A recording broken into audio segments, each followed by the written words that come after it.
Tolu हाँ साईं। कानू अचे तो शेरुअ जो छोरो मुझे खिलाफ एफआईआर कटाइण इंजी अहिड़ी ख़ातिर तवादी कजां जिंदगी भर याद रखे। बस उनके थाने पहुंचण ॾियो। असां हुनजी अहिड़ी ख़ातिर तवाज़ी कंदासीं जो पुलिस जो माण्हू ॾिसी ईअं भॼंदो जीअं ॿिली ॾिसी कुओ भॼे। हिते रखेसि न त ख़बर पएसि हाणे बि सौ आहे। भाई वॾा असां हुनखे पहुचण ॾियो। असां हुनखे थाणे मां ईअं धिके कढंदासीं ॼण हू थाणे न पर जिन्ननि जे घर आयो हो। ॿुधार ख़्यालु कजां। साईं असांखे शर्मसार छो था कयो? असां ग़रीबनि खे पंहिंजी ड्यूटी जी हूंदी आहे हिते लाहे न छॾिजो।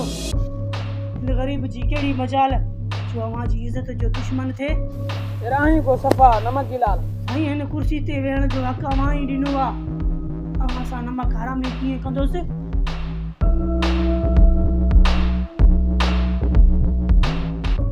साईं राइस कुगड़ खान मुंहिंजे भाउ ते बेदर्दी सां तशद्दुद कयो आहे। मुंहिंजी रिपोर्ट दर्ज कयो।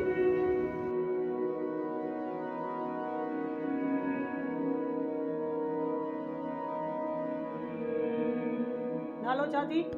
बानो काथे काथे दाग़ लॻल आहिनि भला? मथे ते ॿड़नि जा घा आहिनि। हिकु दंग में ॿ गोलियूं लॻल आहिनि।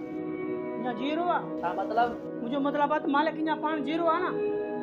जहिड़ो छा थियो? साईं मुंहिंजो भाउ बकरियूं चारींदो आहे। राइस कुगड़ खान जी बनी सां गॾु मुंहिंजे चाचे करन जी बनी आहे। उते बकरियूं चारे पियो। राइस अचण सां ई मुंहिंजे भाउ खे मारणु शुरू थी वियो।